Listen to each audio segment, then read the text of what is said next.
tremendous installment of Morning Reload. From very high above all the puerile and vacuous forms of Wyoming mainstream media, this is Cowboy State Politics. I, of course, am your illustrious host, David Iverson, usually firmly ensconced behind the silver Cowboy State Politics microphone and broadcasting to you from the base of the Bighorns and from the depths of the Middle Swamp. But this morning, my friends, I'm not in either of those two places. The lovely Christine and I traveled to Cleveland, Ohio over the weekend to visit one of her good friends. I know, strange place to travel to, but hey, when you gotta go visit a friend, you gotta go. On this morning's program, I have a fantastic interview with Wyoming GOP Chairman Frank Eathorne. Joey Correnti also sat in on the interview with me, which we did last Thursday at our state's capital in the Middle Swamp. It's a fascinating discussion. Here it is. I'm joined today by Wyoming GOP Chairman Frank Eathorne. Frank, welcome to the program. Well, howdy, David. Good to be back. Also sitting in with us is Joey Correnti. Working hard in your free time so you don't have to. Doing everything I can to keep that cantankerous side alive. Frank, I know it's early in the session, but what are your thoughts so far? Lots of chicanery happening, lots of trick plays. We see it every year. I think that the moderates are desperate to bankrupt the state. Just look at it. It's the largest budget the state of Wyoming has ever seen. It's huge. And the funny thing is, when it came up on the floor, they were all like, well, no, this isn't the largest budget. You can't count all the spending. This is just the budget. General funds, it's ridiculous. They're trying every argument they can to try to mislead Wyoming citizens. And frankly, it's really starting to irritate me. But we're conservative with people's money, and this is a conservative and responsible budget for the people. Sorry, not the people of Wyoming, for Wyoming people. I hate that term. Yeah. So, Frank, the reason I wanted to sit down with you is, first, you just finished up a State Central Committee meeting over in Lovell, and I'm assuming that you got a list of legislative priorities from the meeting. So first, I guess, why don't you tell us how the Central Committee meeting went, and then we'll talk about some of the priorities of the grassroots. Well, the Central Committee meeting went really smooth. We've got a lot of veterans and then young people that follow their leadership. So as far as procedure, timing, order of events, manners at the meeting, for example, all good and well. The Central Committee is running smoothly, and with our emphasis on represent your people at home when you come to a State Central Committee meeting is shining through. So those principles are working well. Excellent. Well, I know we've got a number of counties that have, shall we say, struggled to have meetings back home. So it's good to hear that there's more of an emphasis on representing the people back home. That's correct. We had a informal motion, if you will, to ask the Central Committee representatives from all the counties, how often are you holding meetings? And there were a couple counties that were not holding regular meetings, didn't intend to, don't plan to. And so the reminder was, now we're up upon caucus and convention times. Those are required meetings. You don't have those, you don't participate in state convention or national convention. Your voice is not carried from your county through the state to the national. And so what we see now is a result of having to overemphasize the importance of those caucus and convention dates. It appears every county has got their respective meetings scheduled. Excellent. And I guess while we have the time, can you quickly explain what's the purpose of a caucus, a county caucus, and how does it work, and then the county convention? Because some people may not be aware of how that whole process works. Absolutely. The word we're trying to get out to educate folks is that caucus is the time where every and any registered Republican in the county at the time of the call of the caucus can come and get involved. Any opinions, directives, any of those ideas that need to take place politically can take place at the caucus. That's why you don't have standard leadership there. You elect a caucus chairman, which could be the county chairman, but it certainly isn't required. And so you can meet precinct by precinct. You can meet as an entire whole caucus for the entire county. But the point is that you hear from folks that aren't regularly engaged throughout the year. They're not your elected leaders. It's every registered Republican. And then hopefully a lot of those Republicans get appointed to subcommittees to bring work forward to be proposed at their respective county conventions. Platform proposals, bylaws, resolutions, and also who is interested in running for state convention delegate and national delegate and alternate. Okay. Now, Joey, you were the Carbon County chairman for what, 2 years, 4 years? Almost 5 years, yeah. And it's interesting that now that I'm not, and I'm also not a voting member of the State Central Committee, all of a sudden the courtesy and the function is improving. I'm gone and it gets better. Come on, Frank. So why don't you tell us, Joey, like how it works at the county level, since you were pretty much the guy running the show in Carbon County for a while?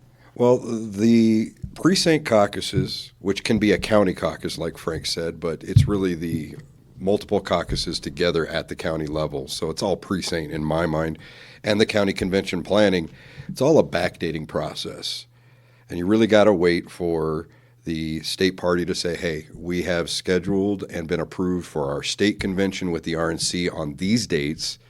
And then there's kind of an algorithm. You have to backdate within so many days of the state convention. These things must happen. No later than these things or these dates must you submit stuff to the state for convention at that level. So you just backdate everything. And it's a difficult process to get all that math quickly, and it needs to happen quickly. What makes it more difficult is counties that sit around and wait for those dates to begin planning. So I always recommend have your plans for precinct caucuses and county convention ready to go with a very fluid location and date setting, because the real function of those things is to make sure your people, your precinct representatives, and your registered Republicans are aware of what is the content of what needs to be discussed. We're talking about bylaws. We're talking about resolutions, which are timely policy issues, where our neighborhood, our county, our state parties stand on things that are happening right now. The platform gets discussed. What are our fundamental principles? And it shouldn't be that big of a discussion because these are timeless truths. And if they're timeless and true, they shouldn't change that much. But there are things that happen that make, hey, this is no longer a current, a timely issue position. It needs to become a solid, fundamental principle of conservatism in our party. So it'll go up to the platform level. And I think this is work that needs to be done year-round in preparation for the grassroots involvement in the structure, function, and principle making, not just the rule making of the party.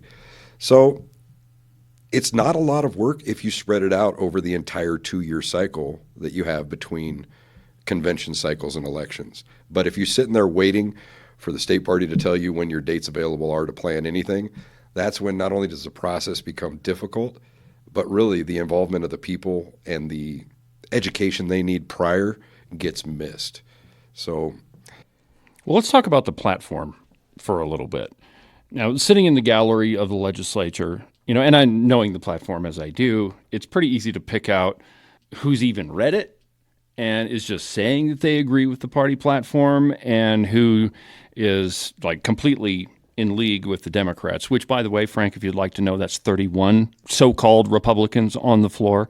Frank, could you just tell our listeners, so what exactly is the party platform? And I mean, it's easy softball question, I know, but it seems to come up as a big matter of debate after the session because you have a lot of people back home in their own counties approaching their representatives and senators saying, I'm reading the party platform and your voting record doesn't seem to jive with it. So I guess first, what's the party platform? And just talk to me about it. The party platform, as Joey described correctly, are the timeless principles. They are the fundamental principles that guided this country. They come from our founding fathers. And I will tell you, how did this get into form in the Wyoming Republican Party? It started in Converse County. There was a chairman named Kathy Russell who followed my time as leadership there, and she said, we need to distill this down and make it a one-page, very readable, very clear, very understandable, applicable document. So that's where the process occurred as early as 2016. By 2018, we had paired a multi-page document called the Platform Set of Planks into 19 or 20, and that's close to where we're at today. And as Joey said, those don't change because they are timeless. There are small modifications we make. So the importance of grassroots input is incalculable because we need folks to say from the grassroots up, from the smallest political subdivisions on up, and direct the state party officials that no, our timeless principles are not changing. Don't mess with them. They are there to remain into perpetuity. And we're not talking about complicated things here. It's like we believe in life. We believe that family values, that the best family is one that's a man and a woman together in a home. I mean, none of these things ought to be controversial, but we hear politicians, senators, representatives all saying, well, I mostly agree with the party platform. So how do you deal with that, Frank? I mostly agree with the party platform. Well, I think the most effective way to try to clarify and educate is the planks are self-evident. The Founding Fathers used that term. That's why the Platform Committee really doesn't argue over the substance. It's just the wording. And there is some effect to try to bring it to modern culture, which is usually rebutted and defeated, so that it does remain in its current language. So when it comes to the platform, we have how many Republicans that push back and try to say it's a relative document, and we say no, it's a black and white sound document. Well, for me, it's like the Constitution. You don't get to pick and choose which parts of the Constitution you agree with and which ones you don't. You either follow it or you don't. And for me, that's what the platform is. And again, it's nothing that's too controversial. I mean, either you believe it's wrong to kill babies or you don't. So at your most recent meeting in Lovell, you probably came up with some legislative priorities, things that the grassroots is concerned about for this legislative session. Let's go ahead and talk about a few of those. Absolutely. These are important, and actually we discuss, debate, and get those passed usually in the fall meeting prior to the winter meeting. So we had passed these at the November meeting in Newcastle of 2023. And I actually have the 2022 list in front of me, so it's going to be slightly different. We added to it this year, but number one has remained election integrity, and that includes revisions needed in Title 22. Well, we've got the Title 22 guy sitting right across from us. Yeah, I have no idea what you guys are talking about. We'll do a whole show on that later, I promise. But the rest of the legislative priorities, because the legislature's in session right now, we really need to focus on the whole list. I agree. Because they're all important, but I believe the decision was they appear in no particular superfluous or prioritized, or these are all number one priorities of the party. Right, and so they had been prioritized before. This year we decided that they're all number one priorities. They all need to be addressed, and they were mailed to every Republican lawmaker to make their priority as well. That's what we ask them to do. Did you get any of them returned to sender?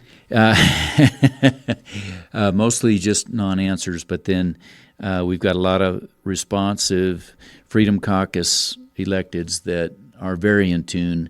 Many of them are 90 and 100% platformers. They follow it to that degree, so none of these were a surprise to them, and we find broad support for them, these legislative priorities. More of them include, we don't want to see legalization of marijuana, and when we state that not seeking any new protected classes of people. That really includes all areas, but we're mostly focusing on LGBTQ. We don't want to see the playing field get leveled. Wyoming is the equality state. We believe it's well intact. You can't police it in every single form in every place, but it's a principle that we believe in, and we believe it's followed quite well in Wyoming. Property taxes. Big one. Yep, big one there. People are going out of business. Older folks are losing their homes, their property. The property taxes are becoming confiscatory. And we've also got a sign-up effort. If any of you have seen the petition out there, this is sometimes how we have to get legislation done. When the legislators are not willing to pass policy, we have to follow them up with signatures. Well, they're willing to pass policy, Frank, just not anything that's going to help Wyoming citizens. We'll get back to the program in just a second. But first, an absolutely outrageous profit timeout.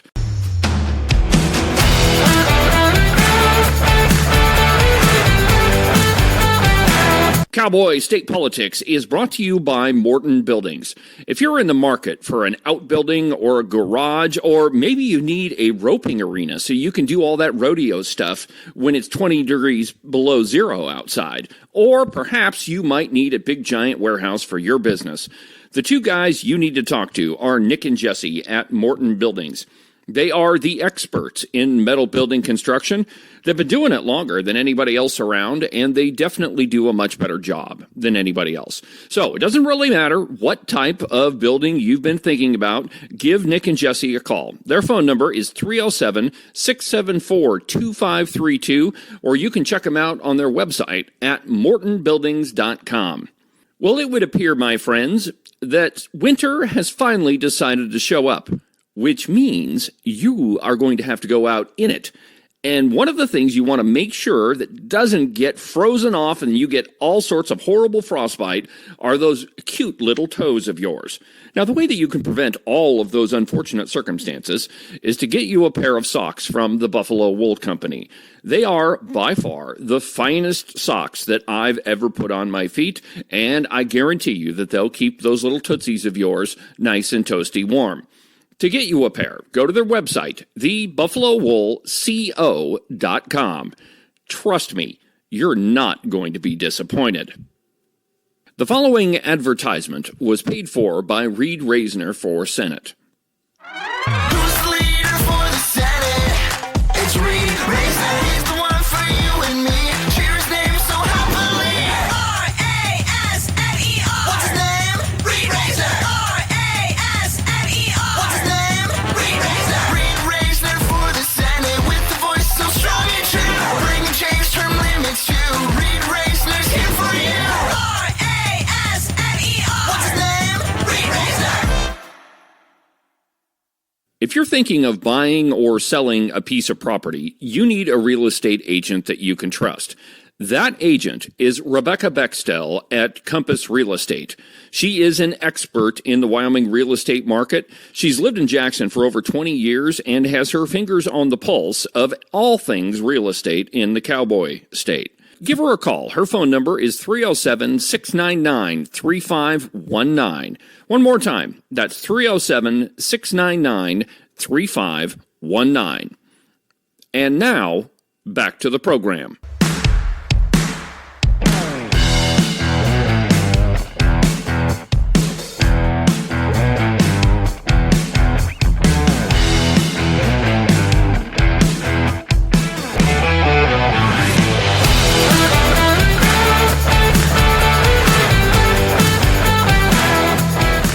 So let's talk about just a couple of those a little bit more in depth, because we do have a guy who's, I would say his voting record is pretty solidly conservative, who's totally in favor of legalizing marijuana. So there's a libertarian argument to be made. Well, you know, the government needs to stay out of my business, and what I do in my own home is they shouldn't have any business in that. But why would the legalization of marijuana not be a conservative idea? I mean, why is that a bad thing? You know, we have this debate quite often, where is the line between where a conservative ends and a libertarian begins, or vice versa? And I don't think we're clear on that. So when it comes to many of these libertarian ideas, most of us, our government should be hands off. Church and state, great example. However, it's unclear where we're going to land on these specific issues, just because a lot of folks see benefits in getting the government out of your business. At the same time, they see what would happen if all illicit drugs, for example, were legalized. Oregon is what would happen. Right. So we can see the neighbor to our south. Look at the costs of legalization that have been wrought on Colorado. And so I think that's one of those gray areas. But, the party has settled on so many black and white areas that the gray areas are diminishing. They're on the decrease. Well, for me, one of my favorite authors is a guy named John Stuart Mill. He's considered by many to be the father of libertarianism. And he's got this thing called the harms principle. And it literally says that the only acceptable use of government force is to prevent harm to another person. Now, he's not talking about the harm that we see in the media today, right? That, I'm offended, therefore you harm me. He means actual harm, right? Your person was harmed, your property was harmed, something like that. So when you look at a lot of these principles, and it works perfectly with the legalization of marijuana. If it could be proven that that's not going to harm another individual, then we might be able to agree with it. But the problem is you can't keep drugs out of school. In fact, when I interviewed this representative on my program, he said, well, why do you have a problem with somebody sitting on their couch smoking dope? I said, well, the problem I have is that it's not going to stay in his house. His kid is going to get a hold of it, and it's going to end up in the high school. And so a lot of these things, when you're talking about liberty principles or libertarianism, it's easy just to point back at them and say, show me how that's not harming another person. And that's easy case with that. Joey? Well, I would say, being a member of the Republican Party here in Wyoming, fairly active for quite a few years, I've heard a lot of the arguments about, and I agree with the legalization prohibition that the party's pretty much taken as their gospel for marijuana. But there's also been arguments that I think are pretty legitimate about a decriminalization concept, which is it's still the law. You still shouldn't have it. If you get caught with it, it's going to get confiscated. But the decriminalization mindset says we're not going to tie up our court time. We're not going to tie up our prisons and go through all that taxpayer money. We're not going to pay for your drug courts and your special treatment. And you're also not going to be able to be on welfare. You're not going to get – it's basically kind of like the Colorado principle. They legalize recreational use. The arguments I've heard that seem legitimate is we're not going to waste any more taxpayer dollars dealing with you, rehabbing you, but we're going to consider this recreational. So if you have the money to recreate, we're cutting you off the public dole. No more food stamps, no more LEAP, no more low-income housing, but it's still federally illegal, and we're not going to let you just have it every time we catch you with it. You can't be intoxicated on anything and operate heavy machinery or a vehicle. That's public safety. There's already other laws that handle certain types of things. And for me, really, the bottom line is marijuana has always been approached the wrong way. We've been going after the user. There's a much bigger problem in my mind, and that is the illegal commerce aspect of the marijuana business. And you don't fix that by legalizing it and turning the state into drug dealers, selling out your principles just because you could profit from it. And I think that's really the stance personally that I've seen being taken by the Republican Party here is we're not talking about the personal liberty aspect. We're talking about the principled aspect of we're not going to become drug dealers to offset our tax responsibilities when it comes to revenue. So last night, the lovely Christine and I went to Fort Collins to have dinner. We went to Totally 80s Pizza. It was great. We had a great time. But just walking from the car to the front door, and this pizza joint is in kind of a residential neighborhood, fairly nice. And I stepped out of the car, and all I could smell was pot. So, there's societal impacts to this, too, that when you turn the state into a legal drug dealer, There's a whole bunch of impacts.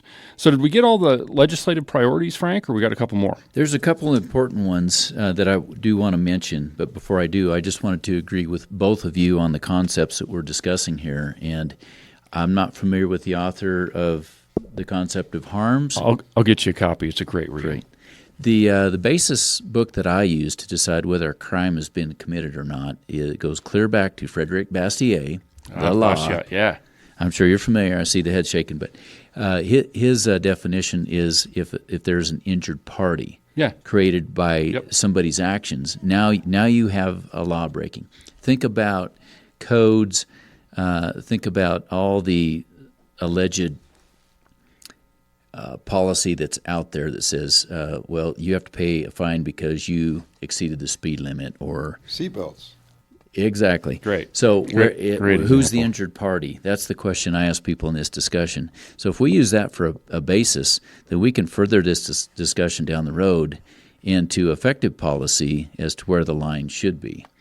And I believe that decriminalization could be discussed in future party endeavors because there's got to be a middle line somewhere. Otherwise, we continue to turn to the government to solve our problems. Exactly. So another legislative priority that's really important, we had the chairman of the Republic Review Committee. He hosted some legislators here, along with some other committee members here at State Party Office for some meals and some open discussion. There's been a bill or two that's been brought prior to and not including budget session, but that is I'll summarize or describe Republic Review in this way. It's a large committee of people that really dig down into the Constitution, and they say it's a 10th Amendment view of the Constitution and application of. It's the audit of Wyoming's relationship with the federal government. Now that's a deep dive, and it once you spend the time studying the Constitution and the scholars that interpret what this concept is basically saying it helps. It's a tool to fight some of the battles that we see the federal government being overreaching into the states. So that's why I say 10th Amendment, because it comes down to regulatory aspects, or we the federal government are not going to fund you, the state of Wyoming, if you don't comply with this and that. But it goes way beyond that. It goes to every aspect of federal overreach, such as lands, etc. Well, we're experiencing a couple of really big examples of federal overreach right now. The Rock Springs Resource Management Plan. Oh, yeah. Talk about government overreach. I mean, there's a real need to talk about Republic Review. And, well, frankly, they killed that bill out of – I mean, I don't even know how you want to describe it, but they slaughtered that bill yesterday. I mean, it went down.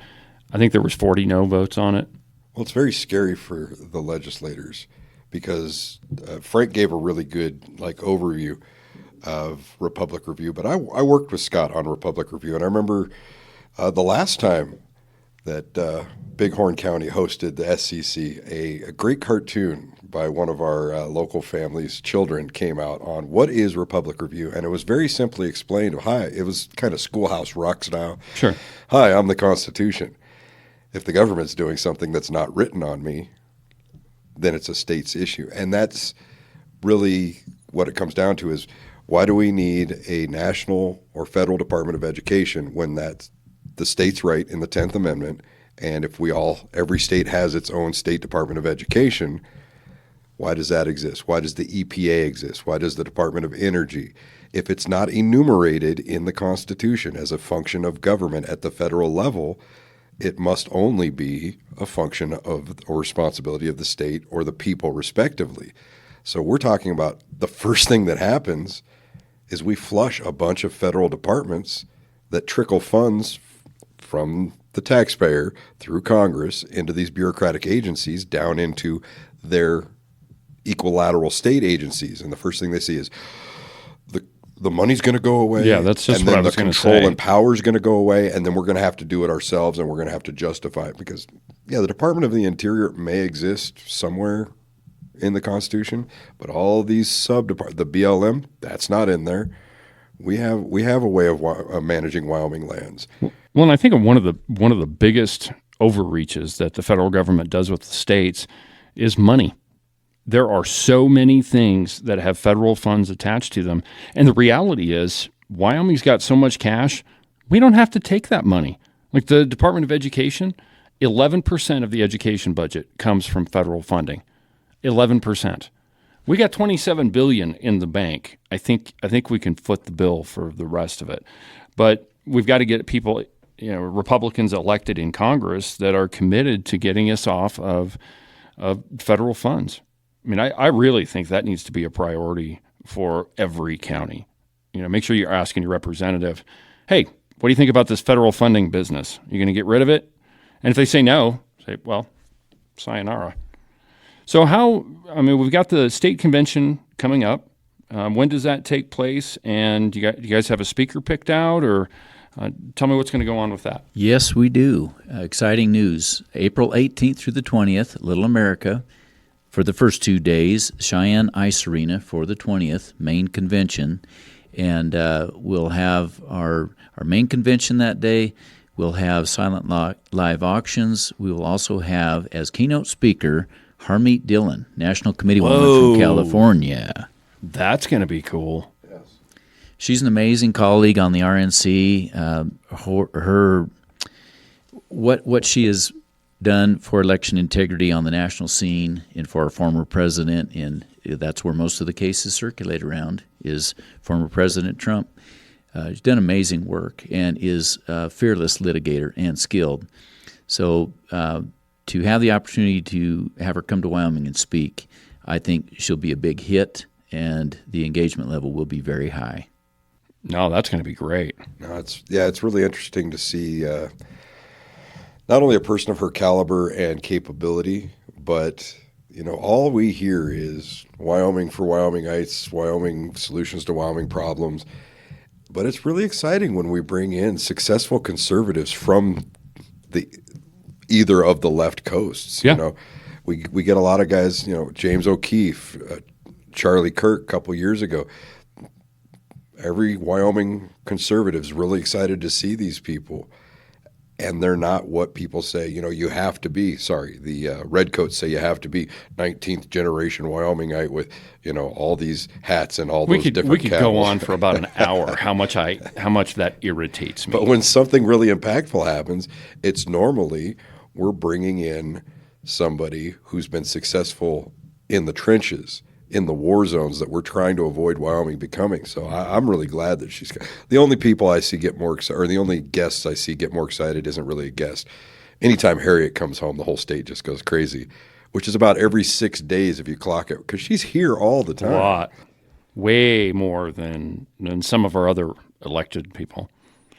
Well, Frank, we've pretty much come to the end of our time today. Is there anything else you'd like to point out while we've got your attention?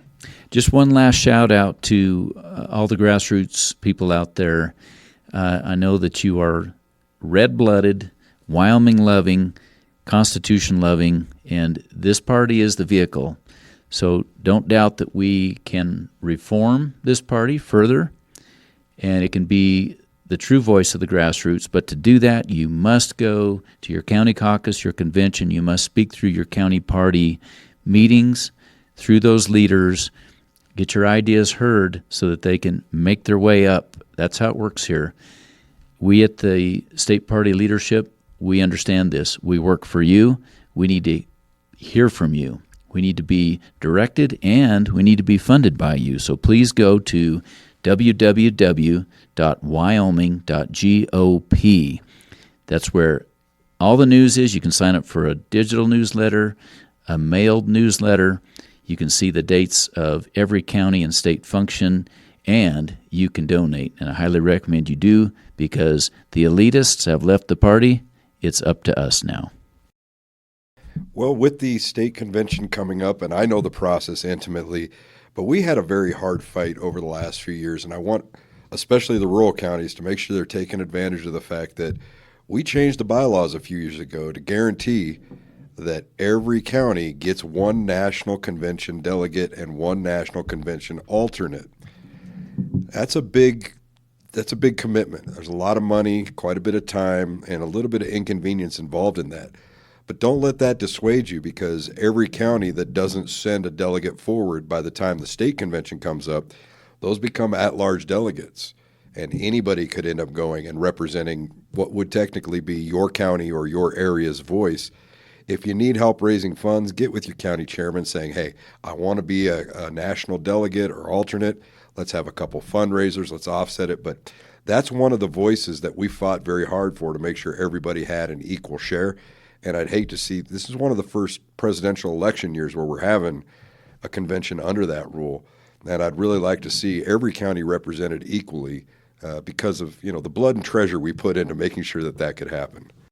Well, Frank, thanks for taking the time to sit down with us. And you already know you're welcome back here anytime. Well, my pleasure. Appreciate both you gentlemen. Thanks for the opportunity. Well, that'll about do it for today's installment of the program.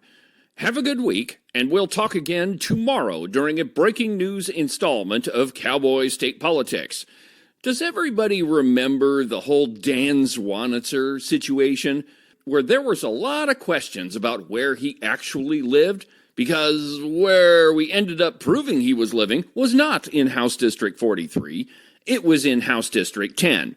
And then the matter got brought before the House of Representatives, and they quickly brushed everything underneath the carpet. And nothing happened to Dan Zwanitzer. They even let him vote on to whether or not to investigate him. Politics as usual in the swamp. Well, there's yet another member of the House of Representatives that there's some big-time questions whether he actually lives in his district or not. On tomorrow's breaking news installment of the program, I'm going to tell you who it is and all about it. So make sure that you tune in tomorrow to listen to that incredible story. But for now, from Cleveland, Ohio, I'm David Iverson, and this is the one and only Cowboy State Politics.